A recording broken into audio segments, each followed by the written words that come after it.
ان الحمد لله نحمده ونستعينه ونستغفره ونعوذ بالله من شرور انفسنا ومن سيئات اعمالنا من يهده الله فلا مضل له ومن يضلله فلا هادي له واشهد ان لا اله الا الله وحده لا شريك له واشهد ان محمدا عبده ورسوله اما بعد فان خير الحديث كتاب الله وخير الهدي هدي محمد صلى الله عليه وسلم وشر الأمور محدثاتها وكل محدثة بدعة وكل بدعة ضلالة وكل ضلالة في النار.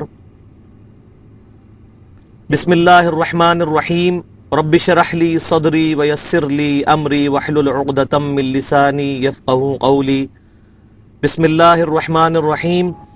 ان اللہ وملائکتہ یصلون علی النبی یا ایہا الذین آمنوا صلوا علیہ وسلموا تسلیما. اللہم صل علی محمد وعلی آل محمد کما صلیت علی ابراہیم وعلی آل ابراہیم انک حمید مجید. اللہم بارک علی محمد وعلی آل محمد کما بارکت علی ابراہیم وعلی آل ابراہیم انک حمید مجید. السلام علیکم ایھا النبی ورحمۃ اللہ وبرکاتہ. آج 16 اکتوبر 2010 ہے. 6 اور 7 ذوالقعدہ 1431 ہجری کی درمیانی رات اور ہفتے کا دن ہے. انشاءاللہ آواز سب تک پہنچے گی. میں کوشش کروں گا کہ اونچی آواز میں گفتگو کروں.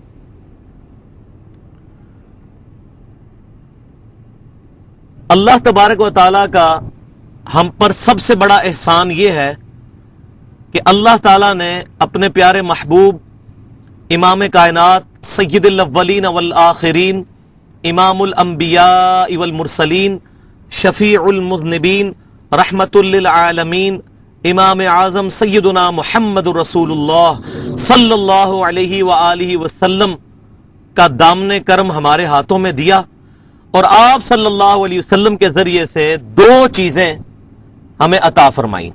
نمبر 1 اسلام اور نمبر 2 قرآن. اسی چیز کو اللہ تبارک و تعالی نے سورہ صف کی آیت نمبر 9 کے اندر ارشاد فرمایا ہے. بسم اللہ الرحمن الرحیم. هو الذی ارسل رسولہ بالہدی ودین الحق لیظہرہ علی الدین کلہ وَلَوْ كَرِهَ الْمُشْرِكُونَ. وہی ہے اللہ جس نے اپنے رسول کو دین حق کے ساتھ یعنی اسلام کے ساتھ اور الہدا یعنی قرآن کے ساتھ مبعوث فرمایا تاکہ اس دین کو سارے ادیان کے اوپر غالب کر دے، چاہے مشرک اس بات کا برا مانے. اور ایک اور مقام پر اللہ تبارک و تعالیٰ نے سورہ آل عمران آیت نمبر 164 میں ارشاد فرمایا. بسم اللہ الرحمن الرحیم. لقد من اللہ علی المؤمنین اذ بعث فیہم رسولا من انفسہم یتلو علیہم آیاتہ ویزکیہم ویعلمہم الکتاب والحکمہ وان کانوا من قبل لفی ضلال مبین. اللہ تعالیٰ کا مومنوں پر یہ احسان ہے کہ اللہ تعالیٰ نے مومنوں میں انہی کے اندر سے ایک رسول کو مبعوث فرمایا جو کہ اللہ تعالیٰ کی آیات ان پر تلاوت کرتا ہے اور ان کا تزکیہ کرتا ہے اور ان کو الکتاب یعنی قرآن والحکمہ اور قرآن اور سنت کی تعلیم دیتا ہے. حکمت کے اندر قرآن بھی داخل ہے کیونکہ سب سے بڑی حکمت قرآن ہے، اور سنت بھی داخل ہے. اور بے شک اس سے پہلے یہ لوگ کھلی گمراہی میں تھے. اب اسلام کا تقاضا ہم سے کیا ہے؟ یہ اتنی بڑی دولت، اس کا کیا تقاضا ہے؟ تو سب سے پہلی بات تو یہ کہ اللہ تبارک و تعالیٰ نے سورہ آل عمران کی 19 نمبر آیت کے اندر ارشاد فرمایا. بسم اللہ الرحمن الرحیم. ان الدین عند اللہ الاسلام. The only acceptable religion in the sight of Allah is Islam. اللہ کے حضور قیامت والے دن قابل قبول دین صرف اسلام ہے. اور اسی بات کو زیادہ کھول کر کیٹیگوریکلی ڈینائی کرتے ہوئے سورہ آل عمران کی آیت نمبر 85 میں ارشاد فرمایا. بسم اللہ الرحمن الرحیم. وَمَن يَبْتَغِي غَيْرَ الْإِسْلَامِ دِينًا فَلَن يُقْبَلَ مِنْهُ وَهُوَ فِي الْآخِرَةِ مِنَ الْخَاسِرِينَ. جو کوئی بھی قیامت والے دن اسلام کے علاوہ کوئی اور دین لے کر ہماری بارگاہ میں حاضر ہوا، ہم اس سے اس کا دین قبول نہیں کریں گے، اور ایسا شخص آخرت میں خسارہ پانے والوں میں سے ہو جائے گا۔ وَلِعَاذُ بِاللَّهِ تعالی، اللہ تعالی ہمیں ان لوگوں سے محفوظ رکھے۔ پھر ساتھ ہی اس نعمت کے تقاضے کے طور پر دوسری بات یہ ارشاد فرمائی کہ اس دین پہ رہتے ہوئے دین میں فرقے نہیں بنانے۔ جو لوگ دین میں فرقے بناتے ہیں، امام کائنات سید الاولین والآخرین شفیع المذنبین رحمت للعالمین سیدنا محمد رسول اللہ صلی اللہ علیہ وسلم کا ان کے ساتھ کوئی تعلق نہیں ہے۔ سورۃ الانعام کی آیت نمبر 159 میں ارشاد فرمایا، بسم اللہ الرحمن الرحیم، ان الذین فرقوا دینہم وکانوا شیعا لست منہم فی شیء انما امرہم الی اللہ ثم ینبئہم بما کانوا یفعلون۔ بے شک جن لوگوں نے اپنے دین میں فرقے بنائے اور گروہوں میں بٹ گئے، اے محبوب صلی اللہ علیہ وسلم آپ کا ان سے کوئی تعلق نہیں ہے، ان کا معاملہ اللہ کے سپرد، پھر اللہ تعالیٰ قیامت والے دن ان کے یہ کرتوت ان کو بتا دے گا جو دنیا میں انہوں نے دین کے اندر فرقے بنائے۔ پھر اس کو مزید ایلیبریٹ کیا اللہ تعالیٰ نے سورہ آل عمران کی 102 نمبر آیت میں، بسم اللہ الرحمن الرحیم، وَاعْتَصِمُوا بِحَبْلِ اللَّهِ جَمِيعًا وَلَا تَفَرَّقُوا۔ اے سب کے سب مسلمانوں، اللہ کی رسی کو مضبوطی سے تھام لو اور آپس میں فرقوں میں مت بٹو۔ یار یہ اللہ تعالیٰ ہم سے خطاب کر رہا ہے۔ ہم فخریہ اپنے آپ کو کہتے ہیں میں بریلوی ہوں، میں دیوبندی ہوں، میں اہل حدیث ہوں، میں فلاں ہوں۔ آج کوئی شخص فخریہ یہ کہنے کے لیے تیار ہے کہ میں مسلمان ہوں، میں مسلم ہوں۔ میں یہ نہیں کہہ رہا کہ جو نام رکھ رہے ہیں وہ کافر ہو گئے ہیں۔ الحمدللہ اہل السنہ کا یہ منہج ہے، وہ کسی کی غلطی صرف واضح کرتے ہیں، اس پر فتویٰ نہیں لگاتے، ان کا معاملہ اللہ کے سپرد کرتے ہیں۔ لیکن آج نبی صلی اللہ علیہ وسلم کے سچے امتی ہونے کی حیثیت سے یہ ہماری رسپانسبلٹی ہے کہ ہم اپنے آپ کو مسلمان کہلانے پر فخر محسوس کریں۔ اس کو اکیلے کمرے میں بیٹھ کے کبھی سوچئے گا، یہ کتنی بڑی لعنت اس وقت امت کے اوپر پڑ چکی ہے کہ ہم مسلمان کہتے ہوئے شرم محسوس کرتے ہیں۔ اللہ کی رسی کو مضبوطی سے تھام لو اور تفرقے میں مت پڑو۔ اللہ کی رسی کیا ہے؟ اس کائنات میں اللہ تعالی کے بھیجے ہوئے سب سے بڑے معلم امام کائنات امام اعظم صلی اللہ علیہ وسلم نے اللہ کی رسی کے بارے میں ہمیں کلیئر کٹ بتا دیا۔ چنانچہ صحیح مسلم میں کتاب الفضائل چیپٹر ہے، اور بیروت اور علماء حرمین کی انٹرنیشنل نمبرنگ کے مطابق حدیث کا نمبر ہے 6228۔ یہ 4 حدیثیں ہیں، 6225، 6226، 6227، 6228۔ 4 حدیثیں امام مسلم بن حجاج قشیری رحمت اللہ علیہ المتوفى 261 ہجری وہ صحیح مسلم میں کتاب الفضائل کے اندر لے کر آئے ہیں۔ ان کا لب لباب یہ ہے کہ سیدنا زید بن ارقم رضی اللہ تعالیٰ عنہ کہتے ہیں کہ آپ صلی اللہ علیہ وسلم نے حج سے واپسی پر مکے اور مدینے کے درمیان خم نامی گاؤں میں ایک خطبہ ارشاد فرمایا، اور اس خطبے کے الفاظ سے ہی اندازہ ہوتا ہے کہ آپ صلی اللہ علیہ وسلم کیا امپورٹنٹ گفتگو کرنے والے ہیں۔ اس کو غدیر خم کی حدیث کہتے ہیں۔ آپ صلی اللہ علیہ وسلم نے فرمایا کہ اے لوگوں، میں بھی ایک انسان ہی ہوں، قریب ہے کہ اللہ کا قاصد میرے پاس آئے، یعنی موت کا فرشتہ، اور میں اس کی دعوت قبول کر لوں۔ میں تم میں اپنے بعد 2 بھاری چیزیں چھوڑ کے جا رہا ہوں، ان میں سے پہلی چیز جو بھاری چیز ہے وہ اللہ کی کتاب ہے۔ پھر زید بن ارقم کہتے ہیں کہ آپ صلی اللہ علیہ وسلم اللہ کی کتاب کو مضبوطی سے پکڑنے کے بارے میں ترغیب دلاتے رہے اور ارشاد فرماتے رہے کہ لوگوں، یہ اللہ کی کتاب ہے، اس میں ہدایت ہے، اس میں نور ہے، یہ اللہ کی رسی ہے، جو اسے پکڑے گا وہ ہدایت پر ہے، جو اس کو چھوڑ دے گا وہ گمراہ ہے۔ وَلِعَاذُ بِاللَّهِ تَعَالَى۔ کتنی کلیئر کٹ بات ہے۔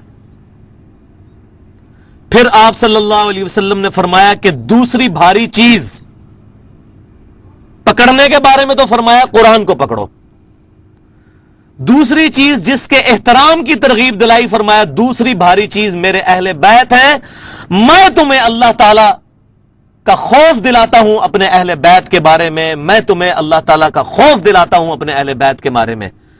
کیونکہ آپ صلی اللہ علیہ وسلم کو یہ غیبی خبر اللہ کی طرف سے دے دی گئی تھی کہ آپ کی امت آپ کے اہل بیت کے ساتھ برا سلوک کرے گی آپ کی وفات کے بعد. اہل بیت کے اندر نبی صلی اللہ علیہ وسلم کی ساری بیویاں بھی آتی ہیں. چنانچہ آج کی ڈیٹ کے اندر اگر کوئی شخص نبی صلی اللہ علیہ وسلم کی کسی بھی بیوی کے بارے میں زبان درازی کرتا ہے تو وہ اس حدیث کی شکل میں، اس حدیث کے رخ میں اپنا چہرہ دیکھ لے. چاہے سیدہ عائشہ ہوں یا کوئی بھی نبی صلی اللہ علیہ وسلم کی بیوی، ان کا احترام ہم پر واجب ہے، وہ اہل بیت ہیں. اور اس کے بعد دوسرے نمبر پر اہل بیت وہ 5 بندے ہیں نبی صلی اللہ علیہ وسلم کے علاوہ 4 جن کے بارے میں صحیح مسلم میں کتاب الفضائل میں انٹرنیشنل نمبرنگ کے مطابق 6062 نمبر حدیث ہے، 6261 نمبر اور 6260 نمبر. یہ 2 حدیثیں ہیں فضائل اہل بیت میں صحیح مسلم میں کہ آپ صلی اللہ علیہ وسلم نے سیدنا حسن کو بلایا، پھر سیدنا حسین کو بلایا، پھر سیدہ فاطمہ کو بلایا، پھر سیدنا علی کو بلایا اور اپنی چادر کے نیچے ان کو لے لیا اور کہا کہ اے اللہ یہ میرے اہل بیت ہیں. اور دوسری روایت کے اندر آتا ہے کہ جب سورہ آل عمران میں مباہلے کی آیات نازل ہوئی تو آپ صلی اللہ علیہ وسلم نے آیت مباہلہ تلاوت کر کے کہا کہ یہ میرے اہل بیت ہیں. اور ایک روایت میں صحیح مسلم کی آپ صلی اللہ علیہ وسلم نے پھر وہ آیت بھی تلاوت کی سورۃ الاحزاب کی، انما یرید اللہ لیذھب عنکم الرجس اہل البیت، کہ بے شک اللہ تعالیٰ تو یہ چاہتا ہے کہ اے نبی کے گھر والوں تم سے ہر ناپاکی دور کر کے تمہیں پاک صاف کر دے. تو یہ بھی اہل بیت ہیں. اور اس میں خصوصاً سیدہ فاطمہ کے بارے میں تو آپ صلی اللہ علیہ وسلم کی بخاری مسلم کی حدیث ہے کہ فاطمہ میرے جگر کا ٹکڑا ہے، جس نے فاطمہ کو تکلیف دی اس نے مجھے تکلیف دی. اور سیدنا حسن اور حسین کے بارے میں کتاب الفضائل جامعہ ترمذی میں حسن لذاتی سند کے ساتھ یہ روایت موجود ہے کہ سیدنا حسن اور حسین جنتی نوجوانوں کے سردار ہیں. اور سیدنا علی کے بارے میں صحیح مسلم کے اندر موجود ہے کتاب الفضائل کتاب الایمان میں پہلے چیپٹر میں کہ علی سے محبت نہیں رکھے گا مگر مؤمن، علی سے بغض نہیں رکھے گا مگر منافق.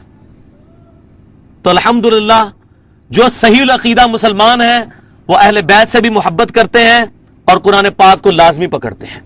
اور جن لوگوں نے بھی اہل بیت کے بارے میں زبان درازیاں کی، چاہے آپ صلی اللہ علیہ وسلم کی بیویوں کے بارے میں یا سیدنا حسن، سیدنا حسین، سیدنا علی یا سیدہ فاطمہ کے بارے میں، چاہے وہ یزید تھا، یزید سے تعلق رکھنے والے کوئی بھی لوگ تھے، ڈائریکٹلی یا انڈائریکٹلی اس جرم میں جو واقعہ کربلا ہوا کسی بھی طریقے سے شریک تھے، ہم ان کا معاملہ اللہ کے سپرد کرتے ہیں. ہم ان سے کوئی محبت نہیں رکھتے، ان کا معاملہ اللہ کے سپرد کرتے ہیں.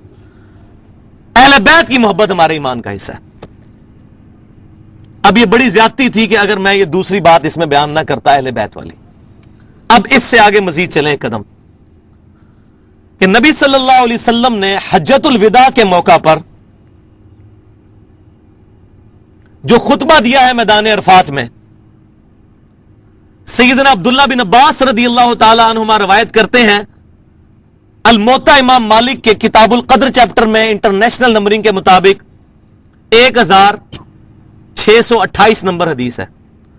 اور المستدرک للحاکم میں کتاب العلم چیپٹر کے اندر انٹرنیشنل نمبرنگ کے مطابق 318 نمبر حدیث ہے کہ آپ صلی اللہ علیہ وسلم نے فرمایا کہ بے شک میں اپنے بعد تم میں 2 ایسی چیزیں چھوڑ کے جا رہا ہوں جن کو مضبوطی سے پکڑ لو گے تو کبھی گمراہ نہیں ہوگے.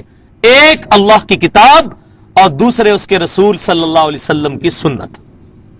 اور سنت وہ ہے جو صحیح احادیث سے ڈرائیوڈ ہو، صرف تواتر کو نہیں مانیں گے، صحیح احادیث کے ساتھ. ورنہ آپ ایران میں جائیں گے تو وہاں رافضی کہیں گے یہ سنت ہے، سعودی عرب میں جائیں گے تو سلفی کہیں گے یہ سنت ہے، بنگلہ دیش میں جائیں گے تو دیوبندی کہیں گے کہ یہ سنت ہے، پاکستان میں آئیں گے تو بریلوی کہیں گے کہ یہ سنت ہے. تو لوگوں کے کہنے پر نہیں، صحیح احادیث سے.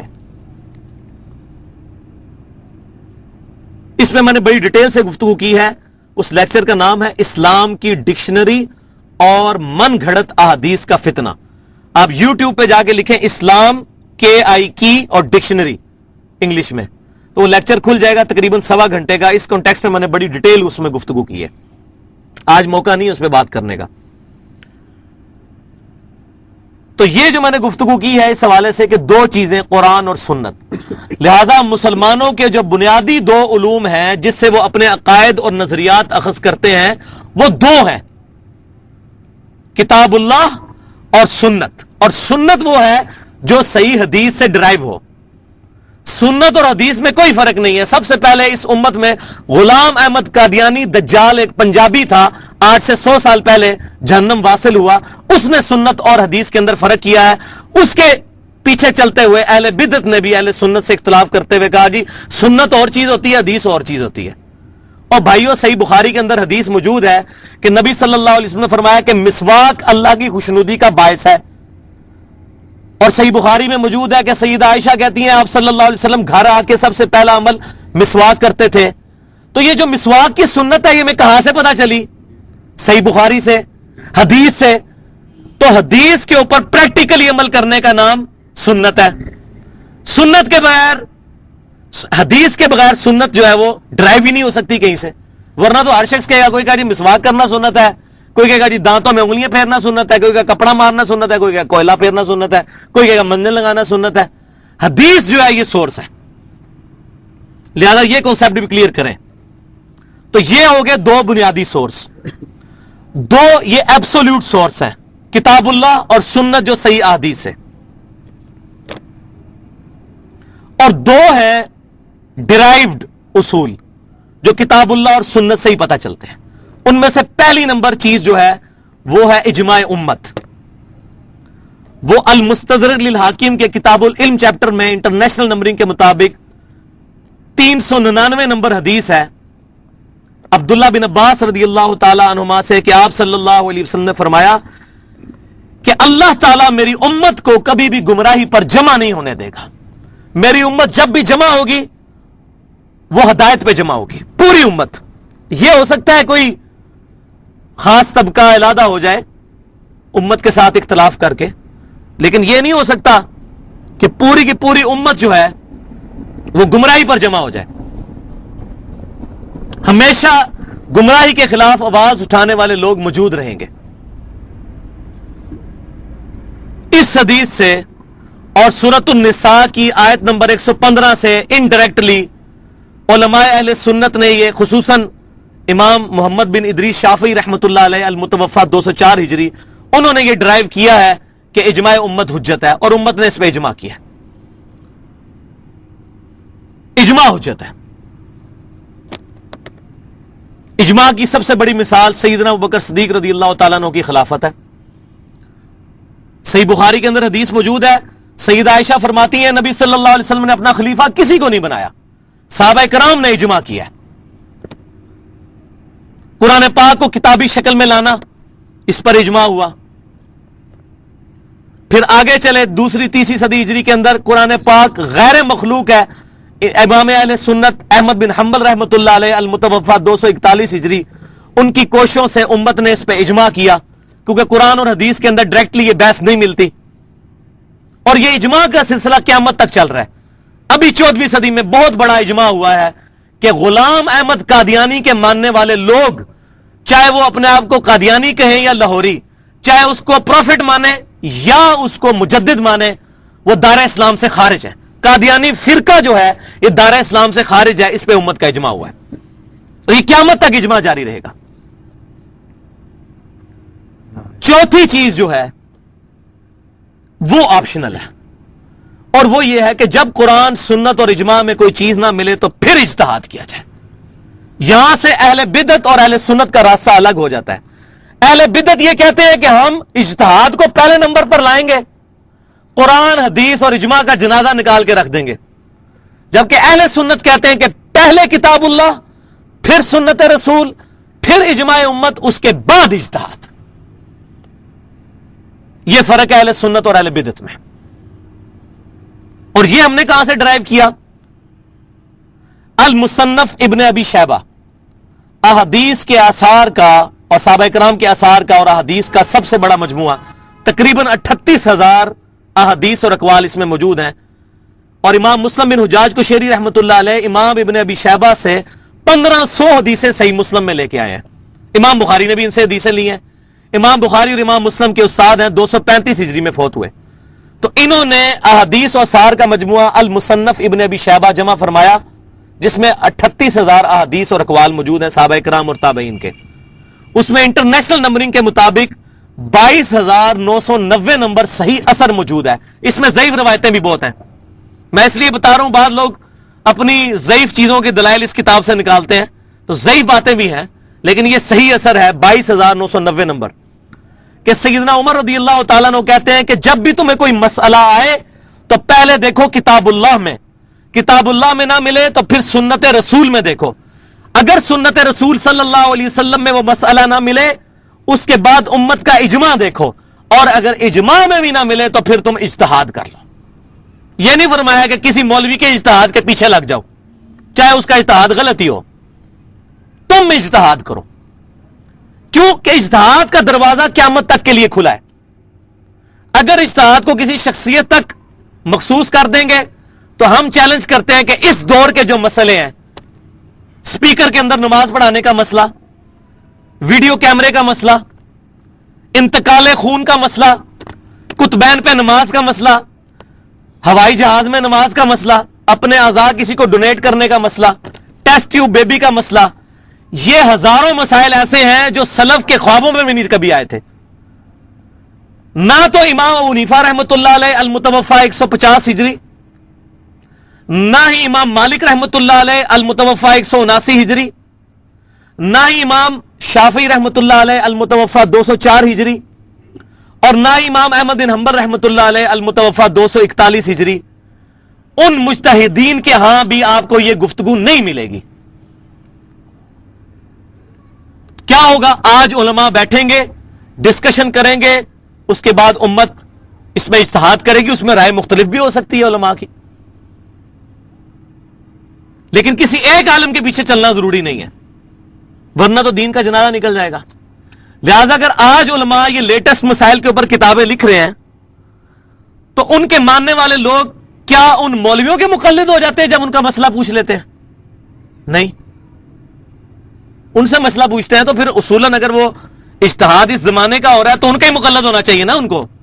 مثال کے طور پر اگر مولوی تقی عثمانی صاحب کوئی لیٹسٹ مسئلہ لکھتے ہیں اور آپ اس کے مسئلے کے پیچھے چلتے ہیں تو پھر ان کے مقلد ہوئے نا, امام حنیفہ کے تو نہ ہوئے. تو کہتے ہیں نہیں اجتہاد تو ہوگا. تو بھئی ہم بھی یہی کہہ رہے ہیں کہ اجتہاد صرف امام حنیفہ نہیں کریں گے, امام شافعی نہیں, قیامت تک جاری ہے. اور پھر اس میں ایسی چیزیں نہ ہو جو کتاب اللہ اور سنت اور اجماع سے ٹکراتی ہوں. یہ اہل سنت اور اہل بدعت کا اختلاف شروع سے اور یہ رہے گا, کیونکہ امت کا ایک گروہ حق پر قائم رہنا ہے. اس نے اس چیز کو پکڑا ہوا ہے مضبوطی کے ساتھ. ترکت فیکم امرین, تم میں دو چیزیں چھوڑ کے جا رہا ہوں, اللہ کی کتاب اور اس کے رسول صلی اللہ علیہ وسلم کی سنت. تو یہ میں نے اجماع اور اجتہاد کے اوپر بھی ضمناً گفتگو کی. یہ میں سمجھ رہا تھا کہ منہج کے اعتبار سے ہمیں یہ چیزیں ذرا کلیئر ہونی چاہیے.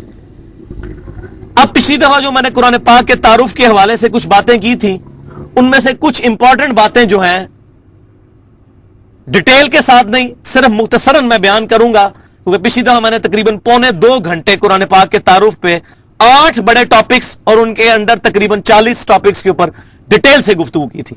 تو آج میں صرف تھوڑی سی دیر میں اس کا اوور ویو کروا کے, تو انشاءاللہ ہماری جو پہلی کلاس ہے سورہ فاتحہ کے حوالے سے, اس میں انشاءاللہ گفتگو کروں گا, کیونکہ تقریباً 20-22 منٹ رہ گئے ہیں اور میری کوشش ہے کہ اس کو مکمل کیا جائے. اگر 5-10 منٹ اوپر ہو جائیں تو اس میں پریشانی والی بات نہیں, 1 گھنٹے سے زیادہ نہیں ہوگا, کیونکہ ہماری ریکارڈنگ بھی ہم نے 1 گھنٹے ہی کرنی ہے. دروشی پڑھیں. اللہم صلی علی محمد وعلی آل محمد کما صلیت علی ابراہیم وعلی آل ابراہیم انک حمید مجید. اللہم بارک علی محمد وعلی آل محمد کما بارکت علی ابراہیم وعلی آل ابراہیم انک حمید مجید. السلام علیکم ایھا النبی ورحمۃ اللہ وبرکاتہ. سب سے پہلی بات میں نے یہ کہی تھی کہ مسلمانوں کا قرآن کے بارے میں اجمالی عقیدہ کیا ہے. تو مسلمانوں کا قرآن کے بارے میں اجمالی عقیدہ 3 چیزوں پر مشتمل ہے. نمبر 1, قرآن پاک اللہ کی کتاب ہے. نمبر 2, یہ امام کائنات سید الاولین والآخرین خاتم الانبیاء والمرسلین شفیع المذنبین امام اعظم سیدنا محمد رسول اللہ صلی اللہ علیہ وسلم پر نازل ہوئی، اور نمبر 3 یہ کہ یہ باللفظ محفوظ ہے، بالمفہوم نہیں۔ حدیث جو ہے یہ بالمفہوم محفوظ ہے، سنت بالمفہوم محفوظ ہے، لیکن قرآن باللفظ محفوظ ہے۔ لہذا ہم حدیث کو قرآن کے برابر درجہ نہیں دیتے، یہ فرق سمجھے۔ یہ منکرین حدیث اہل سنت کے اوپر یہ اعتراض کرتے ہیں، یہ حدیث کو قرآن کی طرح، بخاری مسلم کو قرآن کی طرح مانتے ہیں۔ بخاری مسلم نبی صلی اللہ علیہ وسلم کی احادیث، متصل الاسناد مرفوع احادیث کا 100% صحیح مجموعہ ہے، لیکن بالمفہوم، باللفظ نہیں۔ قرآن باللفظ ہے، یہ بہت بڑا فرق ہے۔ اور کاش اس طرح کی کوشش صحابہ کرام علیہم رضوان حدیث کے بارے میں کرتے جس طرح کی قرآن کے بارے میں کی، تو شاید آج امت کی جو اختلاف کی نوعیت ہے وہ ذرا کم ہوتی، لیکن اللہ کی حکمت۔ اسی کے اندر میں نے اگلی بات یہ کی تھی، چوتھی بات، کہ قرآن پاک اصل حالت میں جو ہے وہ لوح محفوظ میں ہے، ہمارے پاس اتھینٹک ورژن ہے، اس کا فوٹو کاپی ہے جو دنیا میں اللہ تعالیٰ نے امت محمدیہ صلی اللہ علیہ وسلم کو دی، لیکن بل ہوا قرآن مجید فی لوح محفوظ، اصل قرآن وہاں پر محفوظ ہے، لیکن یہ جو ہمارے پاس قرآن ہے یہ اس کی نقل ہے، اور یہ اسی ترتیب پہ محفوظ ہے کہ سورہ فاتحہ پھر سورہ بقرہ۔ وہ تسلیمہ نسرین جو دجال بنگلہ دیش کی کہتی ہے قرآن کی ترتیب الہامی نہیں ہے، وہ جھوٹ ہے۔ پانچویں بات، نبی صلی اللہ علیہ وسلم کا اونلی معجزہ جس پر دعوی نبوت ہے ہمارا، وہ یہ قرآن ہے۔ اس کی بنیاد پہ ہم چیلنج کرتے ہیں کہ آپ صلی اللہ علیہ وسلم اللہ کے نبی ہیں۔ باقی آپ کے حصی معجزات بہت ہیں، لیکن جس معجزے پر ہمارا چیلنج ہے کہ یہ اللہ کے نبی صلی اللہ علیہ وسلم اللہ کے نبی ہیں، وہ قرآن پر ہے۔ قرآن کو اس زمانے کے ٹیسٹ میں بھی پیش کر دیں کہ اس وقت شاعرانہ دور تھا، کوئی شخص قرآن جیسی صورت نہیں بنا سکا، اور آج کے زمانے میں سائنٹیفک فیکٹس پہ پیش کریں، قرآن کی ایک آیت بھی اسٹیبلش سائنس کے خلاف نہیں ہے۔ اس پہ میں نے بڑی ڈیٹیل سے گفتگو پچھلی دفعہ کی تھی۔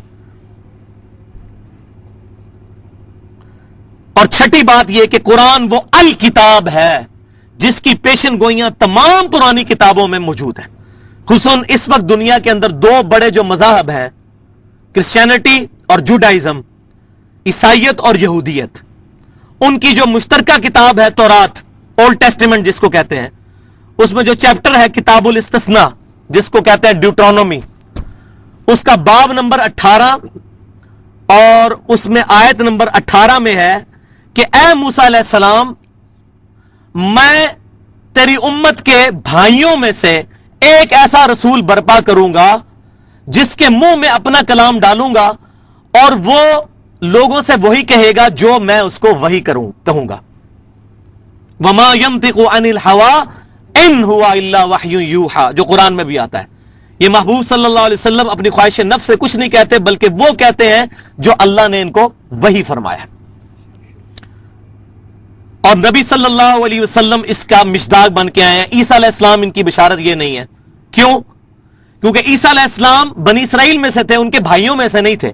بنی اسرائیل کے بھائی جو ہیں بنو اسماعیل ہیں، اور اس کے اوپر میں نے ڈیٹیل سے گفتگو کی تھی کہ موسیٰ علیہ السلام نبی صلی اللہ علیہ وسلم کے درمیان ریزیمبلنس ہے، یکسانیت ہے، جو عیسیٰ علیہ السلام اور موسیٰ علیہ السلام کے درمیان نہیں ہے۔ تو بنو اسماعیل میں سے، ان کے بھائیوں میں سے نبی صلی اللہ علیہ وسلم کو اٹھایا۔ انشاءاللہ اس پہ گفتگو ڈیٹیل سے سورہ بقرہ کے پہلی رکوع میں ہوگی۔ اس کے بعد دوسرا ٹاپک یہ تھا قرآن کب، کہاں اور کس زبان میں نازل ہوا۔ تو اس میں نے بتایا تھا کہ قرآن پاک 610 عیسوی، آج چل رہا ہے 2010، تو ایگزیکٹ آپ 1400 سال پیچھے چلے جائیں۔ 2010 ابھی چل رہا ہے، 610 عیسوی سے لے کر 632 عیسوی تک 22 سالوں میں عیسوی اعتبار سے اور 23 سالوں میں قمری اعتبار سے نازل ہوا۔ یہ تو ہو گیا اس کا ٹائم، اور اس کا سپیس کیا ہے، ٹائم اینڈ سپیس۔ یہ حجاز کے اندر نازل ہوا، سوائے 2 آیات کے جو سورہ بقرہ کی آخری 2 آیات ہیں، آمن الرسول بما انزل الیہ من ربہ والمؤمنون، یہ شب معراج نبی صلی اللہ علیہ وسلم کو عطا ہوئی، صحیح مسلم میں حدیث موجود ہے۔ باقی پورا قرآن نجد میں نازل نہیں ہوا، حجاز میں نازل ہوا۔ تبوک سے لے کر مکہ مدینہ یہ سارا پورشن جو ہے یہ حجاز بنتا ہے، جو پہاڑیاں ہیں اس کے اس طرف۔ دوسری بات اس کے اندر یہ کہ مکی قرآن پورے قرآن کا 2/3 ہے اور مدنی قرآن 1/3 ہے. تیسری بات یہ کہ قرآن پاک کا جو ڈائلیکٹس ہے، لہجہ جو ہے عربی، جیسا پنجابی میں بھی کئی لہجے ہیں، لاہوریوں کا علیحدہ لہجہ ہے، سیالکوٹ والوں کا علیحدہ ہے، جیلم والوں کا ہمارے علیحدہ ہے، اسی طرح پنڈی کا علیحدہ ہے. تو قرآن کا جو لہجہ ہے وہ جو حجاز کے رہنے والے بادیہ نشین تھے، جو پینڈو لوگ، ان کی عربی زبان کے اندر ہے.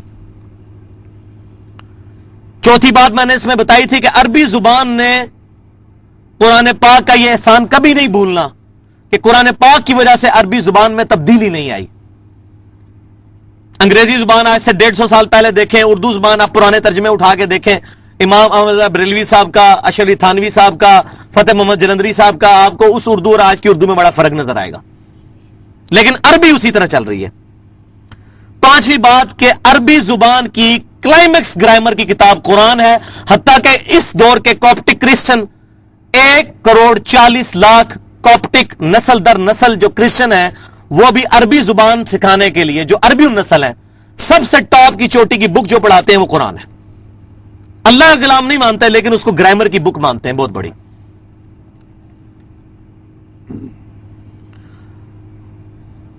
اور اس میں میں نے ایک نوٹ کروائی تھی بات کہ قرآن پاک میں جو مدنی پورشن ہے 1/3 قرآن کا، اس کا بھی 2/3 پہلے 6 سپاروں کے اندر موجود ہے. یہ سپاروں کی ڈویژن بعد میں، وہ میں بعد میں بتاتا ہوں. اس کی وجہ یہ تھی کہ نسلی مسلمان پیدا ہونے تھے، ان کے لیے احکام زیادہ امپورٹنٹ تھے. چونکہ مدنی صورتوں میں احکام ہے، سورہ بقرہ جو ہے بلیو پرنٹ ہے، بنیادی سکیچ ہے اسلام کے احکامات کا، اور سورہ مائدہ اس کی تکمیل ہے. اسی وجہ سے اس کو قرآن کا مصحف کے شروع میں ہے، اور مکی صورتیں جو شروع میں نازل ہوئی وہ اینڈ کے اندر ہے، اور کچھ درمیان میں بھی آتی ہیں. تو یہ اس کے اندر حکمت ہے. تیسرا جو مین ٹاپک تھا وہ تھا قرآن کیسے محفوظ ہوا. اس میں نے ڈیٹیل سے گفتگو کی تھی، لیکن میں آج اس کو مختصر بات کر رہا ہوں کہ قرآن پاک 25 سال کے اندر کتابی شکل تک پہنچا. اس میں سے سب سے پہلے نبی صلی اللہ علیہ وسلم کے مبارک دور میں وحی لکھوائی گئی. آپ صلی اللہ علیہ وسلم وحی لکھواتے تھے، اور اس میں زید بن ثابت رضی اللہ تعالیٰ عنہ ٹاپ آف دا لسٹ آپ کے لکھنے والے تھے، کاتب وحی. سیدنا معاویہ بھی تھے رضی اللہ تعالیٰ عنہ، اور بھی صحاب تھے، بہرحال زید بن ثابت ٹاپ آف دا لسٹ تھے. آپ صلی اللہ علیہ وسلم وحی لکھواتے تھے، پھر وہ پڑھتے تھے تو آپ صلی اللہ علیہ وسلم سن کے اس کی تصدیق کرتے تھے، کیونکہ آپ کو تو اللہ تعالیٰ نے یہ معجزہ عطا فرمایا تھا کہ آپ صلی اللہ علیہ وسلم کو حفظ ہو جاتا تھا قرآن. تو آپ پھر ہر سال سیدنا جبرائیل کے ساتھ دورہ بھی کرتے تھے، صحیح بخاری میں موجود ہے. اور جس سال آپ کی وفات ہوئی آپ نے 2 دفعہ یہ دورہ کیا. تو آپ صلی اللہ علیہ وسلم نے اس کو لکھوایا اپنی مبارک زندگی میں. البتہ 2 گتوں کے درمیان ایک جگہ پر پورا قرآن پاک سیدنا ابوبکر صدیق رضی اللہ تعالیٰ عنہ کے دور میں جمع ہوا، جب جنگ یمامہ میں مسلمہ کذاب کے خلاف لڑتے ہوئے 700 حافظ شہید ہوئے. تو سیدنا عمر رضی اللہ تعالیٰ عنہ کے مشورے پر قرآن پاک کو کتابی شکل میں ایک جگہ اکٹھا کیا گیا. وہ میں نے ڈیٹیل سے پچھلی دفعہ گفتگو کی تھی. اور پھر جب قرات کا اختلاف پیدا ہوا سیدنا عثمان کے دور کے اندر، صحیح بخاری میں موجود ہے کہ آذربائیجان کے لیے جب فوجیں جا رہی تھی رشیا کو فتح کرنے کے لیے، وہاں صحابہ کرام نے یہ چیز آبزرو کی کہ قرآن پاک جو مختلف قرات میں نازل ہوا ہے، اور صحابہ کرام نے یہ دیکھا کہ جو نئے مسلمان ہو رہے ہیں وہ آپس میں اختلاف کر رہے ہیں اس قرات کی وجہ سے. اگرچہ وہ اختلاف جو ہے وہ ایسا نہیں ہے، اللہ تعالیٰ کی طرف سے ہی ہے قرات کا جو اختلاف ہے، لیکن اس کی وجہ سے مطلب میں کوئی فرق نہیں پڑتا. قرآن 7 قراتوں میں نازل ہوا ہے، اس پہ امت کا اجماع ہے. تو میں نے ڈیٹیل سے گفتگو کی تھی. البتہ وہ قریش کی قرات کے اندر لکھی ہوئی شکل میں جو ہے وہ سیدنا عثمان غنی رضی اللہ تعالیٰ عنہ نے اس کو محفوظ کیا. اور یہ بات یاد رکھیں کہ جو صحیح بخاری میں حدیث موجود ہے عبداللہ بن مسعود رضی اللہ تعالیٰ عنہ کی کہ ابا وہ جو واللیل اذا یغشا کو وہ اور انداز میں پڑھتے تھے، وہ قرات جو ہے وہ منسوخ ہو چکی ہوئی ہے. جو 7 قراتیں ہیں جو اسٹیبلش ہیں وہ منسوخ نہیں ہے. جو اس وقت قرآن موجود ہے دنیا کے اندر یہ وہی قرآن ہے. اس کو آپ کسی بھی قرات میں پڑھیں، کوئی لفظ ایڈ یا مائنس نہیں کرنا پڑتا. ہاں صرف زبر زیر اور کھڑی زبروں کا فرق آتا ہے، اور وہ تو آپ کو پتا ہے کہ عرب کے اندر ضروری نہیں ہے. مثلا ایک قرات میں آتا ہے مالک یوم الدین اور ایک میں آتا ہے ملک یوم الدین. اسی لیے ماں کو میم الف زبر ماں نہیں لکھا جاتا، میم اور لام ملایا جاتا ہے. چاہے تو کھڑا زبر ڈال لیں چاہے اس طرح زبر، دونوں قراتیں بیک وقت اس میں سیٹسفائی ہوتی ہیں.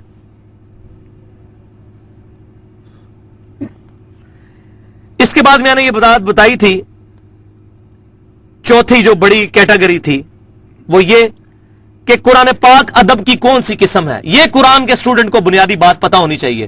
عموماً کوئی بندہ قرآن کھولتا ہے تو سمجھتا ہے یہ عام سٹوری بک کی طرح اس میں چیپٹرز بنے ہوئے ہوں گے اور میں ڈیٹیل سے ایک تفسیر کے ساتھ پڑھتا جاؤں گا اور مجھے سمجھ آ جائے گی. تو قرآن پاک کا جو انداز ہے وہ بک والا نہیں ہے بلکہ خطابت کا انداز ہے. بلکہ میں نے پچھلی دفعہ ایک لفظ استعمال کیا تھا کہ it is the collection of divine orations of almighty Allah. یہ اللہ تعالیٰ کے خطبات کا مجموعہ ہے قرآن.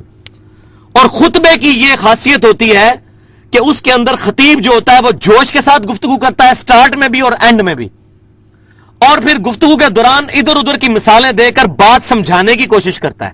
اس میں یہ ضروری نہیں ہوتا کہ ایک ہی ٹاپک پہ بات ہو، اور پھر اس کے اندر جوش بھی موجود ہوتا ہے. جیسے صحیح مسلم کے اندر حدیث ہے کہ نبی صلی اللہ علیہ وسلم جب جمعے کا خطبہ دیتے تھے کتاب الجمعہ چیپٹر میں، آپ کی آنکھیں سرخ ہو جاتی ہیں، آواز بلند ہو جاتی، اور آپ کھڑے ہو کر خطبہ دیتے تھے. ظاہر ہے اس وقت ویسے ہی بندے میں جوش ہوتا ہے، جیسے آپ صلی اللہ علیہ وسلم اس جرنیل کی طرح ہو کہ جو اپنے ماننے والوں کو کسی فوج کے خلاف لڑانے کے لیے تیار کر رہا ہوں.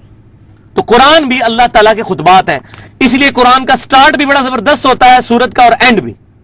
آپ سورہ بقرہ کا سٹارٹ دیکھیں، ذالک الکتاب لا ریب فیہ ھدی للمتقین، اور اینڈ دیکھیں آمن الرسول بما انزل الیہ من ربہ والمؤمنون.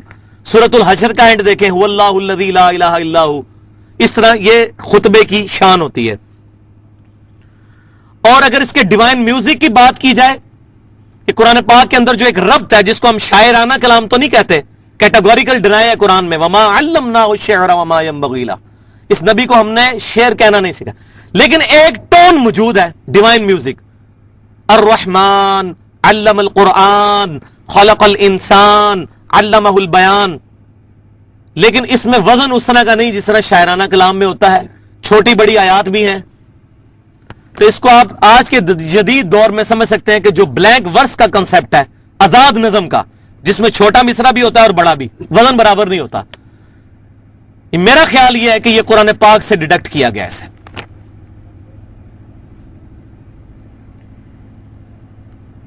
پانچویں جو بات جو مین کیٹیگری تھی وہ قرآن کی ترتیب اور ترکیب کے بارے میں. تو میں نے بتایا تھا قرآن کا بیسک یونٹ جو ہے وہ آیت ہے. کافی ساری آیات مل کر ایک سورت بنتی ہیں. آیت کا مطلب ہے نشانی، اللہ کی نشانی. اللہ کی بہت ساری نشانیاں مل کر ایک سورت، ایک دیوار بن جاتی ہے، ایک فصل بن جاتی ہے. یعنی ایک سورت اللہ کی آیات کا ایک شہر آباد ہے، اور سورت پورے ایک مضمون پر مشتمل ہوتی ہے. پھر صورتیں بھی جو ہیں وہ میں نے بتایا تھا جوڑوں کی شکل میں ہیں، اور دو صورتیں مل کر ایک بنیادی مقصد کو پورا کرتی ہیں. جیسے سورہ الفلق اور سورہ الناس، یہ جوڑا ہے. الفلق ان چیزوں کے ساتھ ڈیل کرتا ہے جو انسان پر باہر سے حملہ آور ہوتی ہیں، اور الناس جو ہے انسان کے اندر چیزیں. اسی طرح سورہ القمر اور النجم، یہ بھی چاند اور تارا، یہ بھی جوڑا ہے. سورہ المزمل المدثر، یہ بھی جوڑا ہے. سورہ البقرہ اور آل عمران، یہ بھی جوڑا ہے. وہ یہودیوں کے بارے میں، عیسائیوں کے بارے میں، خیر میں نے اس پہ ڈیٹیل سے گفتگو کی تھی، وہ انشاءاللہ بعد میں بھی آتی جائے گی. اس کے بعد میں نے یہ بتایا تھا کہ قرآن پاک کے اندر جو منزلیں ہیں یہ صحابہ کرام علیہم رضوان کے دور کے اندر تھیں، موجود تھیں یہ منزلیں. اسی وجہ سے اس میں صورتیں نہیں توڑی گئی ہیں جس طرح کے سپاروں میں توڑی گئیں جو بعد میں بنائے گئے. اور پہلی منزل میں اگر سورہ فاتحہ کو مقدمہ لے لیں، پہلی منزل میں 3 صورتیں، دوسری منزل میں 5، تیسری میں 7، چوتھی میں 9، پانچویں میں 11، چھٹی میں 13، دیکھیں کیسے چل رہا ہے، اور 7ویں میں 65، 13 5 65، وہ بھی اس کا ملٹیپل ہے. البتہ رکوع اور سپارے جو ہیں یہ حجاج بن یوسف نے خلیفہ ولید بن عبد الملک کے کہنے پر نبی صلی اللہ علیہ وسلم کی وفات کے تقریباً 80 سال کے بعد، 70-80 سال کے بعد اس کو جو ہے وہ ڈیوائیڈ کیا. اور اس میں پھر ان سے جو ہے غلطیاں ہوئی. رکوع کے معاملے میں تو ہم سمجھتے ہیں کہ کافی حد تک بہتر ہے. سپاروں کے معاملے میں بڑا ظلم ہوا ہے. جیسے میں نے بتایا تھا کہ سورۃ الحجر کی ایک آیت جو ہے وہ 13ویں پارے میں ہے، باقی پورا سورہ ہجر جو ہے 14ویں پارے میں ہے. کیا تکلیف تھی اگر اس ایک آیت کو 14ویں پارے میں ڈال دیا جاتا. سورہ یاسین کو بھی توڑ دیا گیا، ایک صفحہ جو ہے وہ 22ویں پارے میں، باقی پورا 23ویں. تو اس طرح کی قباحت جو ہے وہ آپ کو منزلوں میں نظر نہیں آئے گی کیونکہ وہ صحابہ کرام کے دور میں تھی. البتہ یہ جو غلطی ہوئی سپاروں والی، اس لیے سپاروں کی ڈویژن ماننا کوئی ضروری نہیں ہے. البتہ امت کے اجماع نے اس کو ایکسپٹ کیا ہے اس کو اگر قرآن پاک میں سپارے بنائے گئے ہیں تو آسانی کے لیے تو کوئی حرج نہیں، سے قرآن میں کوئی تبدیلی نہیں ہے، لہذا جو لوگ بدعت کی مثال دیتے ہیں سپاروں کے ذریعے، یہ بدعت نہیں ہے۔ بدعت تب ہوتی ہے جب قرآن کو چینج کیا جاتا، قرآن تو وہی ہے۔ اس کے بعد میں نے بتایا تھا کہ قرآن کا اصل موضوع اور مقصد کیا ہے۔ قرآن کا اصل موضوع ہے انسانیت کی ہدایت، انسانیت کی ہدایت۔ قرآن نہ فلسفے کی کتاب ہے، نہ فزکس کی، نہ میتھمیٹکس کی، اگرچہ 1000 آیات سائنس پر مشتمل قرآن میں مختلف ٹاپکس میں موجود ہیں، لیکن اللہ تبارک و تعالیٰ نے اس کا بنیادی مقصد رکھا ہے ہدی للناس، لوگوں کے لیے ہدایت۔ وہ انشاءاللہ قرآن میں ڈیٹیل کے ساتھ آئیں گی جب آیات۔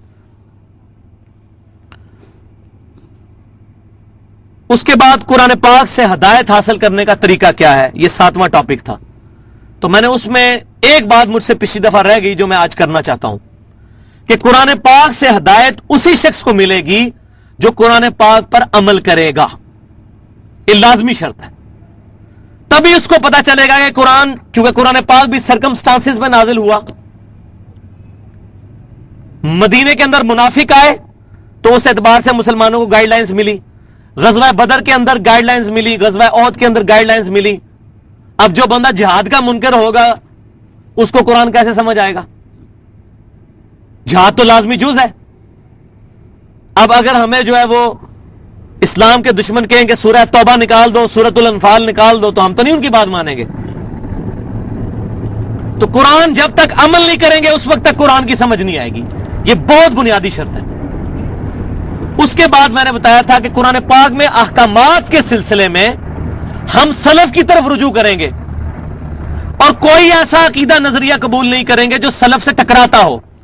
البتہ جو سائنٹیفک آیات اور ڈسکوریز ہیں ان کے بارے میں ہم سائنس کی طرف رجوع کریں گے، کیونکہ اللہ تعالیٰ نے حضرت آدم علیہ السلام کو 2 علوم عطا فرمائے ہیں، ایک اسماء کا علم جو سورہ بقرہ کے اندر آتا ہے، دنیا کی ہر چیز کا نام سکھا دیے، یعنی پوٹینشلی اللہ تعالیٰ نے حضرت آدم علیہ السلام کو یہ علم سائنس کا دے دیا۔ اور دوسرا وحی کا علم، پہلا جو ہے وہ وحی کا علم آپ سمجھے جو ریویلڈ نالج ہے قرآن اور سنت کا نالج، اور دوسرا جو ہے ایکوائرڈ نالج جو سائنس کا نالج ہے، اسٹیبلش سائنس، یہ دونوں قرآن پاک سے ثابت ہیں۔ اور آخری ٹاپک میں نے یہ بیان کیا تھا کہ مسلمانوں پر قرآن کے بنیادی حقوق کیا ہیں، تو میں نے 5 حق بتائے تھے، وہ اب میں آپ کو صرف ریپیٹ کر دیتا ہوں۔ سب سے پہلا حق ہر مسلمان پر قرآن کا یہ ہے کہ قرآن پر ایمان لایا جائے۔ دوسرا حق یہ کہ اس کی تلاوت کی جائے، جیسا کہ تلاوت کرنے کا حق ہے، قرآن پاک میں بھی آیا ہے۔ اور تلاوت کا معنی یہ نہ سمجھیں کہ صرف اس کو تلاوت کو یہ ہے اس کو پڑھنا، عربی میں تلاوت کہتے ہیں فالو کرنے کو بھی، پیچھے چلنا۔ والقمر اذا تلاہا، جب جو چاند جو ہے سورج کے پیچھے آتا ہے چل کے، تلاہا پیچھے چلنا، قرآن کے پیچھے چلنا، یہ قرآن کی تلاوت ہے۔ یہ تلاوت کا مطلب بھی سیکھ کے جائیں۔ تیسری بات، اس کو سمجھا جائے، سمجھنے کے لیے ظاہر ہے اس کا مفہوم سمجھنا ہوگا۔ اور الحمدللہ قرآن پاک ایز فار ایز عقائد آر کنسرنڈ، قرآن پاک کو کسی بھی چیز کی حاجت نہیں ہے قرآن کو سمجھنے کے لیے۔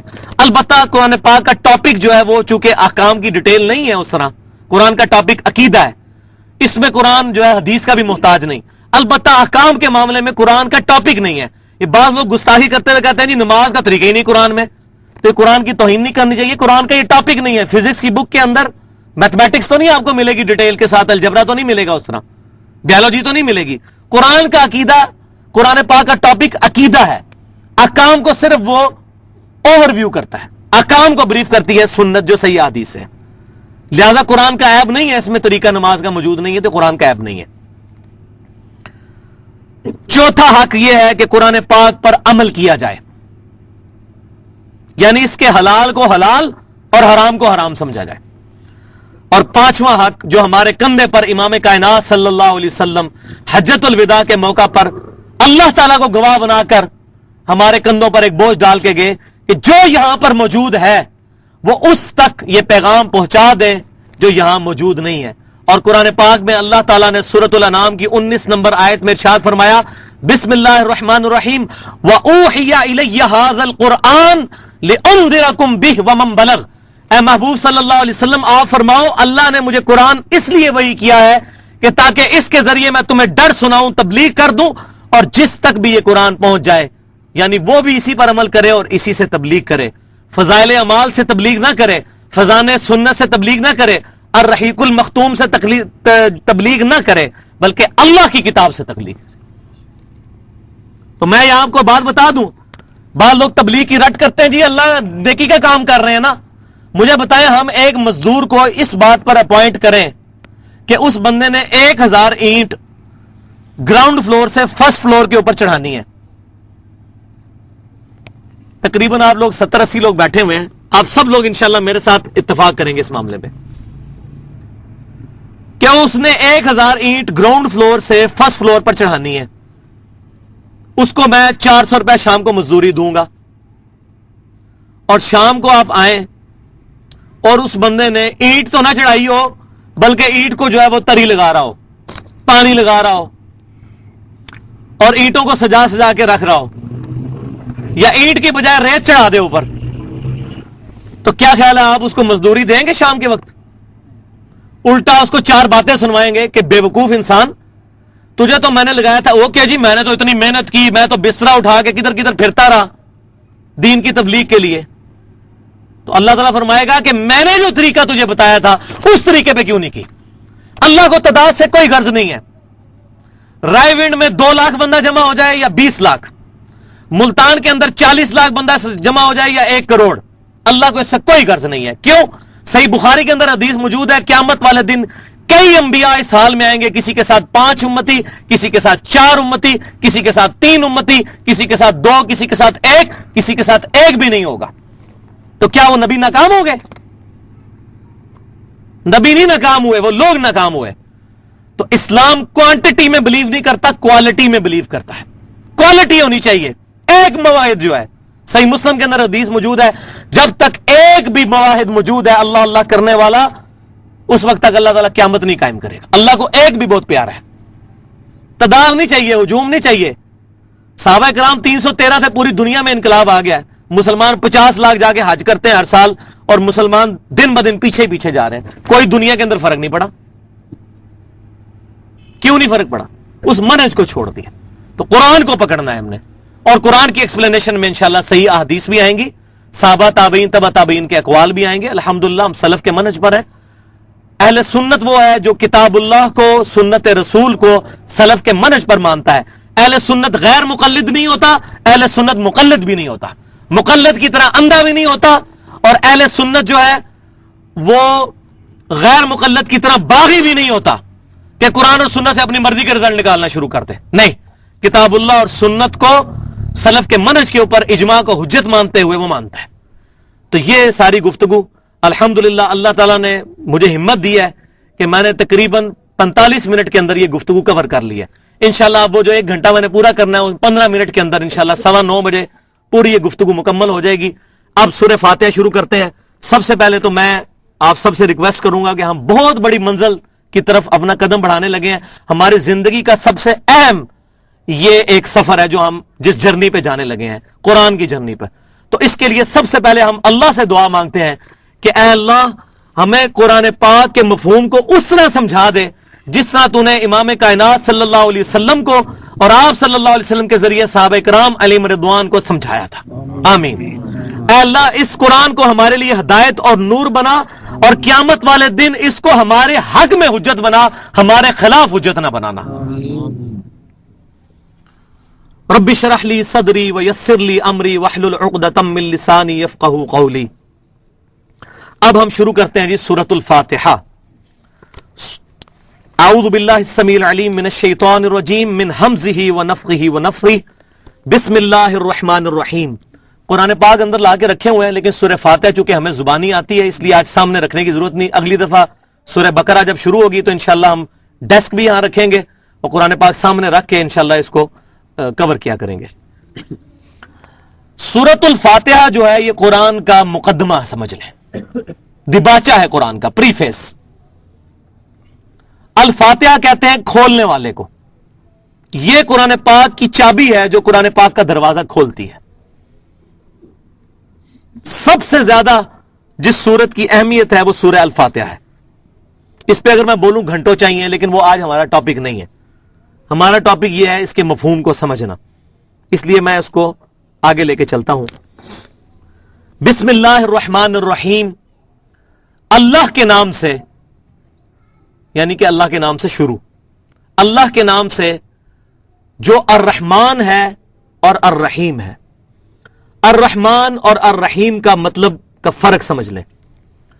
الرحمن اللہ تعالی کی رحمت کی صفت ہے جو ٹھاٹے مارتے ہوئے سمندر کی طرح ہے، بہت زیادہ رحم کرنے والا. اور الرحیم کا مطلب ہے بار بار رحم کرنے والا اور ہمیشہ رحم کرنے والا. یہ نہیں کہ کبھی کبھار جوش آئے تو رحمت کرے. سمندر میں تو ہوتا ہے نا کہ مد و جزر آتا ہے جب، تو سمندر چڑھ جاتا ہے 14ویں رات میں اور پھر اتر جاتا ہے. لیکن اللہ تعالیٰ کا سمندر رحمت کا ہمیشہ چڑھا ہوا ہے. الرحمن وہ جوش پر ہے اور الرحیم وہ ہمیشہ ہے. اور اس کو سمجھانے کے لیے میں چھوٹی سی مثال پیش کرتا ہوں کہ آپ کسی سڑک پر سفر پر روانہ ہوں اور آپ دیکھیں کہ روڈ ایکسیڈنٹ میں ایک چھوٹا سا بچہ جس کی عمر 1 سال ہو، اس کی ماں اور باپ دونوں مر جائیں اور وہ اکیلا ہو. آپ کا دل اس وقت پسیجے گا کہ اس کا آگے پیچھے کوئی نہیں تو میں اس کی پرورش کروں، اگر اس کی کوئی پرورش کرنے والا نہ ہو. لیکن ہو سکتا ہے کچھ عرصے کے بعد آپ کو یہ خیال آنا شروع ہو جائے کہ یار میں تو پہلے اپنے بچوں کا پیٹ بڑی مشکل سے پالتا ہوں، اس بچے کو میں کیسے پالوں گا. اس وقت تو جوش میں وہ کام کر لیا. جیسے بعض لوگ رمضان میں جوش میں آ کے داڑھی رکھ لیتے ہیں، لیکن ان کو نہیں پتا چاند رات کو کیا ہونے والا ہے. لہذا جوش میں آ کے داڑھی نہیں رکھنی چاہیے، ہوش میں آ کے رکھنی چاہیے جب اللہ تعالیٰ توفیق دے. تو بعد میں بندہ کہ جی وہ میں کیا پہلے بچے اپنے، یہ میں نے کیا مصیبت پال لی. لیکن اللہ کے ساتھ ایسا معاملہ نہیں ہے. اللہ کی رحمت جوش میں ہے تو ہمیشہ ہے، اس کو کوئی فرق نہیں پڑتا. صحیح مسلم میں کتاب البر والصلہ چیپٹر ہے 3 جلد کے اندر، اس میں حدیث ہے، بڑی لمبی حدیث قدسی. اس میں یہ ہے کہ اے جن و انس، تم اگلے اور پچھلے سب جمع ہو کر بیک وقت مجھے پکارنا شروع کرو، میں تمہاری منہ مانگی چیزیں تمہیں دیتا چلا جاؤں گا، اور میرے خزانوں میں اتنی کمی بھی نہیں آئے گی جتنا ایک سوئی کو سمندر میں ڈبونے سے جتنا اس کے ساتھ پانی لگتا ہے اتنی کمی بھی نہیں آئے گی. تو اللہ کا سمندر رحمتیں ٹھاٹھے مارتے ہوئے اور ہمیشہ. الحمدللہ رب العالمین، تمام تعریفیں اس اللہ کے لیے ہیں جو تمام جہانوں کا پالنے والا ہے. تمام جہانوں کا پالنے والا اور تمام جہان والوں کا پالنے والا، دونوں معنی ٹھیک ہیں. رب کہتے ہیں پالنے والے کو. اصل جو حمد کا مصداق ہے وہ اللہ تعالیٰ ہی ہے، اصل تعریف اسی کی ہے. اس کے ریفرنس سے ہو سکتی ہے کسی کی. جب بھی ہم کسی چیز کو دیکھیں، انبیاء کرام علیہ السلام کی شان دیکھیں، اللہ کی عطا کی ہوئی ہے. قرآن کی شان دیکھیں، اللہ کی عطا کی ہوئی. زمین و آسمان کی کریشن کے اوپر ہم غور کریں، پھول سے لے کے جانوروں تک تمام چیزیں، گلیکسیز کے اوپر غور کریں، تو ہم یہ رزلٹ پہ پہنچیں گے کہ اصل تعریف اس کی ہے جس نے ان چیزوں کو بنایا ہے. الحمدللہ رب العالمین. الرحمن الرحیم، جس کی رحمت ٹھاٹھے مارتے ہوئے سمندر کی طرح ہے اور اس میں دوام بھی موجود ہے. مالک یوم الدین، اب یہ جتنی چیزیں اس نے بنائی ہیں فضول نہیں بنائی ہیں، ان کا کوئی مقصد ہے. اور اس مقصد کا تقاضا یہ ہے کہ اللہ نے یہ جو چیزیں بنائی، جو مجھے میری جان دی، مجھے 1,00,000 دفعہ روزانہ دھڑکنے والا دل دیا، 23,000 دفعہ پھیپڑے سانس لینے والے اور 23,000 دفعہ باہر نکالنے والے، 25 دفعہ ڈائلیسس کرنے والے گردے، 12,000 مرتبہ آنکھیں جھپکنے والی اور 10,000 لیٹر خون پمپ کرنے والا دل دیا. یہ تمام چیزیں جو دیں اور جسم کے اندر 1,00,000 کلومیٹر نسوں کا جو نظام ہر بندے کے جسم میں بچھا دیا، اور 100 ٹریلین سیلز، 100 ٹریلین، 1 ٹریلین 1,000 ارب کے برابر ہوتا ہے. 100,000 ارب سیلز ہر بندے کے جسم میں ڈالے اور ان تک خون پہنچانا اس کی ذمہ داری، آکسیجن پہنچانا اس کی ذمہ داری. تو یہ تمام چیزیں فضول نہیں ہیں. ربنا ما خلقت ھذا باطلا، اے اللہ کوئی چیز تو نے فضول نہیں پیدا کی. افحسبتم انما خلقناکم عبثا، کیا تم نے یہ گمان کر لیا ہم نے تمہیں فضول بنایا اور تمہیں مر کے ہمارے پاس لوٹ کر نہیں آنا؟ تو یہ تمام چیزیں کسی مقصد کے تحت پیدا ہوئی. اب وہ چیز اگر اس مقصد کو پورا نہیں کرے گی تو جزا اور سزا کا معاملہ ہونے والا ہے. اور ایک دن ایسا آنے والا ہے کہ اللہ تعالیٰ ان تمام چیزوں کا حساب لے گا on the day of judgment, accountability کے دن، جواب دہی کے دن. مالک یوم الدین، اے اللہ قیامت کے دن، بدلے کے دن کا مالک تو ہی ہے. اب یہ 3 آیات ایسی ہیں، الحمدللہ رب العالمین الرحمن الرحیم مالک یوم الدین، یہ انسان کی فطرت میں ہے. جس شخص کی فطرت پرورٹڈ نہیں ہے، مسک نہیں ہے، ڈورمنٹ پوزیشن میں، اس کے اندر جو ہے مخفی طور پر یہ پوٹینشلی ایمان موجود ہے کہ وہ یہ تمام چیزوں کو دیکھ کر 2 رزلٹ تک پہنچے گا کہ تمام چیزوں کا ایک خالق ہے، نمبر 1، اور دوسری چیز یہ کہ یہ جس نے یہ چیزیں پیدا کی ہیں وہ ان سے حساب لینے والا بھی ہے. اس کے بعد پھر عقل کا تقاضا یہ ہے کہ اسی ہستی کی پناہ لے لی جائے اور دعا کی جائے، ایاک نعبد و ایاک نستعین، اے اللہ ان تمام چیزوں کا تقاضا یہ ہے کہ ہم صرف تیری عبادت کرتے ہیں اور صرف تجھی سے دعا مانگتے ہیں. دعا صرف تجھ سے. اپروپریٹ ٹرانسلیشن آف نستعین ہے دعا، غائب میں کسی کو مدد کے لیے پکارنا. ظاہری اسباب اور چیز ہے، یہ ہے ایاک نستعین، غائب میں کسی کو مدد کے لیے پکارنا، دعا کرنا. دعا اللہ کے علاوہ کسی سے نہیں ہو سکتی، دعا صرف ایک اللہ ہی سے. مشکل اور پریشانی میں ایک اللہ ہی کو پکارنا. ایاک نعبد و ایاک نستعین. اہدنا الصراط المستقیم، اے اللہ میں تجھ سے یہ بھی دعا کرتا ہوں کہ اے اللہ ہمیں سیدھے راستے پر چلا، ہمیں کچھ پتا نہیں ہے، تو نے ہمیں گائیڈ کرنا ہے. اور سیدھا راستہ کون سا؟ صراط الذین انعمت علیہم، ان لوگوں کا راستہ کہ جو تیرے انعام یافتہ لوگ ہیں، یعنی انبیاء کرام علیہم السلام اور ان کے فالوور صحابہ کرام علیہم رضوان اور تابعین اور تبع تابعین اور اولیاء اللہ جو صحیح العقیدہ ہیں.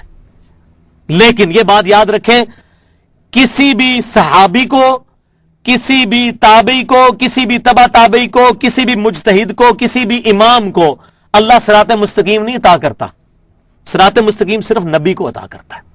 قل اننی ہدانی ربی الی صراط مستقیم، اے محبوب تم فرماؤ مجھے میرے رب نے سیدھا راستہ دکھا دیا ہے. دینا قیما ملت ابراہیم حنیفہ، ابراہیم علیہ السلام کا دین جو سب سے ٹوٹ کر ایک اللہ کے ہو گئے تھے. وما کان من المشرکین، اور مشرک نہیں تھے. اور صراط مستقیم کا تقاضا قل ان صلاتی و نسکی و محیای و مماتی للہ رب العالمین. یہ سورۃ الانعام کی آیات ہیں آخری رکوع کی. اے محبوب تم فرماؤ بے شک میری نماز، میری قربانی، میرا جینا، میرا مرنا میرے اللہ کے لیے ہے جو سب جہانوں کا پالے والا ہے. لا شریک اللہ، میں اس کے ساتھ کسی کو شریک نہیں ٹھہراتا. وبذالک امرت وانا اول المسلمین، اور مجھے اللہ نے اسی کا حکم دیا ہے کہ سب سے پہلے میں اپنے آپ کو مسلمان کہوں، میں فرما بردار بنوں. تو صراط مستقیم صرف نبیوں کو عطا ہوتا ہے. لہذا یہ جو پاکستان میں جو پروپیگنڈا سب کانٹیننٹ میں چل رہا ہے، جی فلاں کے راستے پہ، فلاں بزرگ کے پیچھے، فلاں بزرگ، فلاں امام کے پیچھے، نبی صلی اللہ علیہ وسلم کے پیچھے. لہذا اس کا میں صحیح ترجمہ کروں تو اے اللہ ہمیں سیدھا راستہ دکھا، وہ سیدھا راستہ جو تو نے اپنے نبی کو دیا تھا اور اس راستے پر چل کر لوگ انعام یافتہ قرار پائے تھے. یہ اپروپریٹ ٹرانسلیشن بنے گی اس کی. غیر المغضوب علیہم ولا الضالین، آمین. اے اللہ ان لوگوں کے راستے پر نہ چلانا کہ جن پر تیرا غضب نازل ہوا، اور نہ ہی گمراہوں کے راستے پر چلانا، آمین.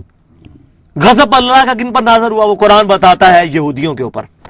غضب اس لیے کہ یہود بہت بڑے بڑے علماء تھے. اللہ تعالیٰ فرماتا ہے وَأَنْتُمْ تَعْلَمُونَ، تمہیں تو علم ہے کہ امام کائنات صلی اللہ علیہ وسلم کی بشارتیں موجود ہیں تورات کے اندر، اور تم ان کو سب سے پہلے تم نے کفر کیا ان کے بارے میں.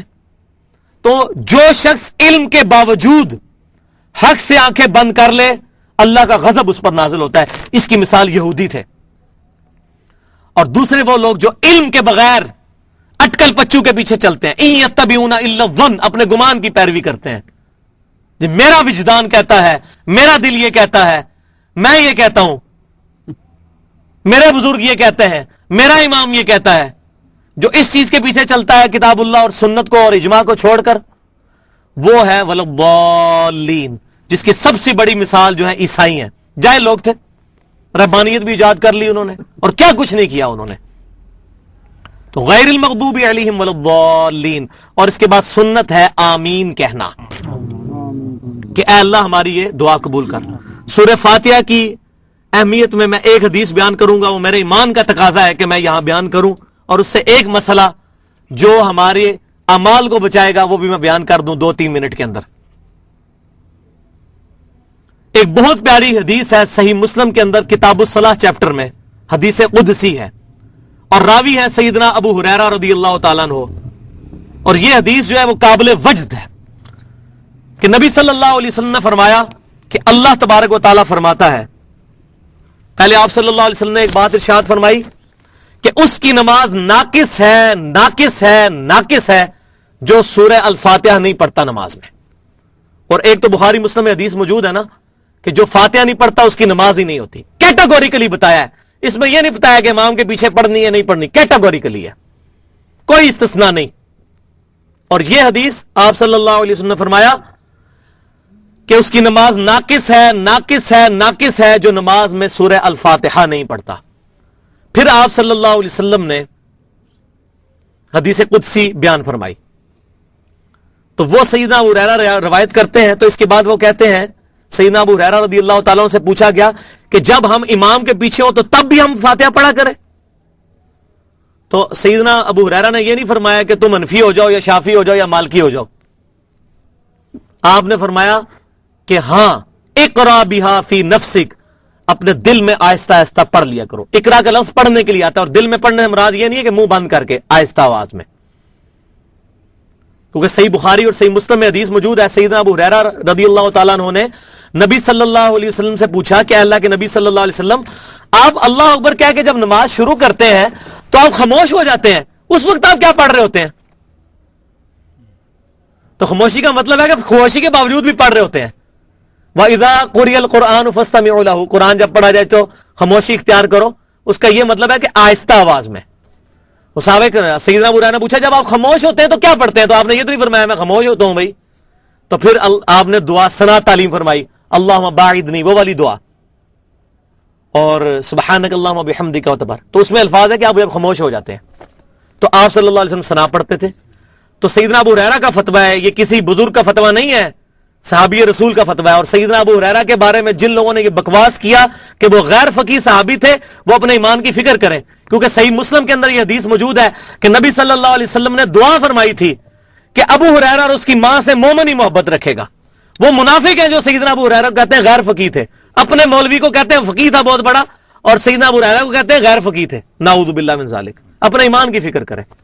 تو سیدنا ابو ہریرہ نے کہا کہ امام کے پیچھے بھی ہوتے ہو، اقرا بہا فی نفسک، اپنے دل میں یہ پڑھ لیا کرو. کیوں؟ کہ میں نے نبی صلی اللہ علیہ وسلم سے یہ بات سنی ہے کہ اللہ نے ارشاد فرمایا کہ میں نے نماز کو اپنے اور اپنے بندے کے درمیان برابر تقسیم کر لیا ہے، نماز کو. اور آگے بتایا نماز سے مراد ہی فاتحہ ہے، فاتحہ پوری نماز ہے. یہاں فرمایا نماز کو اپنے اور اپنے بندے کے درمیان برابر تقسیم کر لیا ہے. اور پھر آگے سیدنا ابو ہریرہ کہتے ہیں کہ اللہ تعالیٰ فرماتا ہے نبی صلی اللہ علیہ وسلم کے ذریعے کہ جب میرا بندہ کہتا ہے الحمدللہ رب العالمین تو میں کہتا ہوں میرے بندے نے میری حمد بیان کی. اور جب وہ کہتا ہے الرحمن الرحیم تو میں کہتا ہوں میرے بندے نے میری صفات کا اقرار کیا، میری رحمت کا بیان کیا.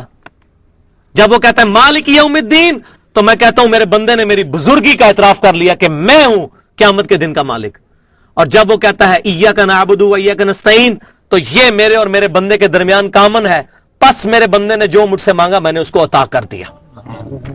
اور جب وہ کہتا ہے اہدنا الصراط المستقیم صراط الذین انعمت علیہم غیر المغضوب علیہم ولا الضالین آمین، جب وہ یہ کہتا ہے تو میرے بندے نے جو مجھ سے مانگا میں نے اس کو عطا کر دیا.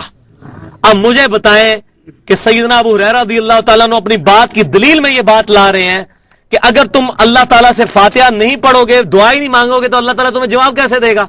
چاہے امام کے پیچھے ہو.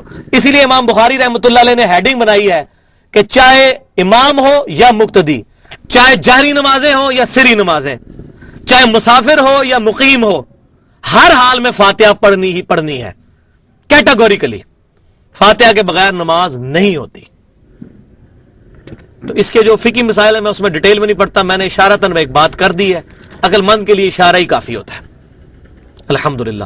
تو اللہ تعالیٰ سے دعا ہے کہ ہمیں قرآن و سنت کی تعلیمات پر عمل کرنے کی توفیق عطا فرمائے, اور اللہ تبارک و تعالیٰ ہمیں استقامت کے ساتھ اس کلاس کو اٹینڈ کرنے کی توفیق عطا فرمائے. انشاءاللہ اگلی دفعہ عشاء کی نماز کا ٹائم ہم نے جو ہے وہ 7:30 بجے رکھا ہوا ہے, تو کوشش کریں کہ یہاں پڑھیں نماز, نہیں تو پڑھ کے فوراً آ جایا کریں یہاں پر. ہم کوشش کیا کریں گے کہ 7:30 ہے تو 8 بجے پھر یہ 10 شروع ہو جائے گا, 8 سے 9 درس ہوگا. آج بھی یہ 1 گھنٹہ 5 منٹ ہوا ہے, 5 منٹ صرف اوپر ہوئے ہیں. میں نے پلان کیا تھا کہ 1 گھنٹے کے ہمارے آئیکنز یہ بنتے چلے جائیں گے, تو یہ پورے قرآن کی تفسیر ویڈیو میں ریکارڈ ہو جائے گی انشاءاللہ تعالی, اس انداز میں کہ ہم اگر کسی کو دعوت دینا چاہیں تو اس کو سنیں, تو ہم کسی تک احسن طریقے سے یہ دعوت پہنچا سکیں. وما علینا الا البلاغ المبین. جزاکم اللہ خیر.